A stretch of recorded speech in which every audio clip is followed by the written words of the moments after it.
Young Sherlock Holmes. Red Leech. By Andrew Lane. Read by Dan Stevens. James Hillager thought he was hallucinating when he first saw the giant leech.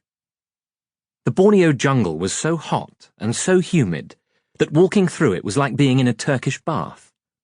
The heat was making his head swim. He'd already seen animals that made his mind boggle. Maybe they were real. Maybe they were hallucinations as well.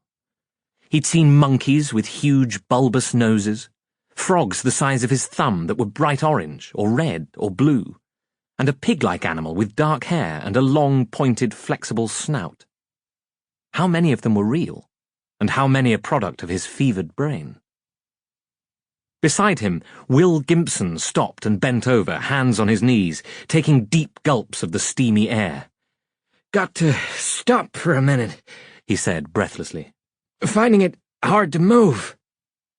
Hillager looked around nervously. The trees grew so close together that he couldn't see the sky, and the only light that filtered down here was diffuse and shaded in green. Despite the heat, he shivered. He wouldn't be in this terrible place if he didn't fear his employer even more. "Let's call it a day," he urged. "It's not here. We've already collected enough animals to make him happy. Leave this one behind. He won't even notice." "Oh, he'll notice all right," Gimpson said grimly. "If we only return with one critter, this is the one he wants." Hillager was about to argue the point when Gimpson added, "Wait! I think I can see one." In a pool of water between two tree roots was what looked like a bright red clot of blood the size of his hand. It glistened in the weak light of the sun. "Are you sure?" Hillager asked. "That's what Duke said it would look like. That's exactly what he said it would look like." Gimpson reached out with his hand and took the thing between his finger and thumb. He picked it up.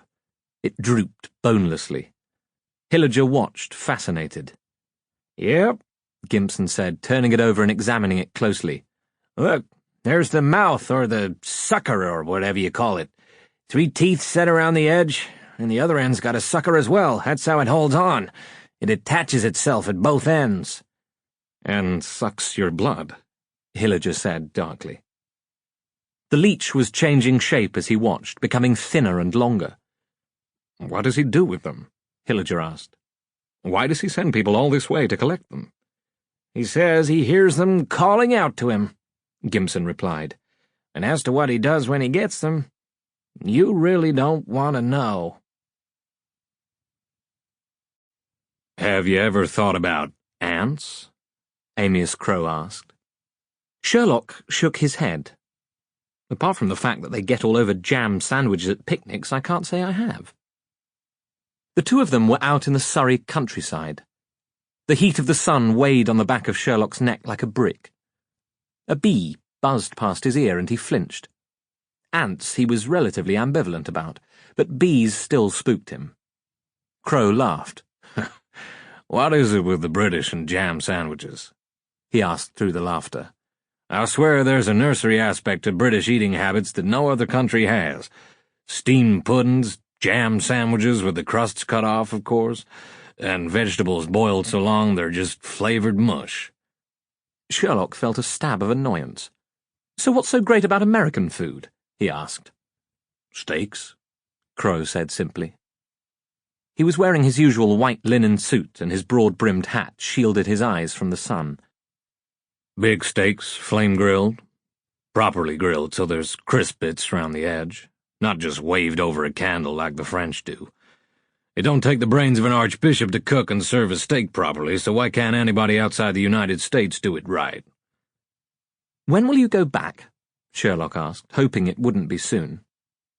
He had grown accustomed to both Crow and his daughter Virginia. He liked having them in his life since he'd been sent to live with his aunt and uncle. "When my work here is done." A huge smile creased his weather-beaten face. "And when I consider that I have discharged my responsibility to your brother by teaching you everything I know. Now, I was going to talk about ants, but instinct tells me that it's nearly lunchtime. You reckon your aunt and uncle can make some space at the table for a wandering American?" "I'm sure they can," Sherlock replied. "Although I..." Sample complete. Ready to continue?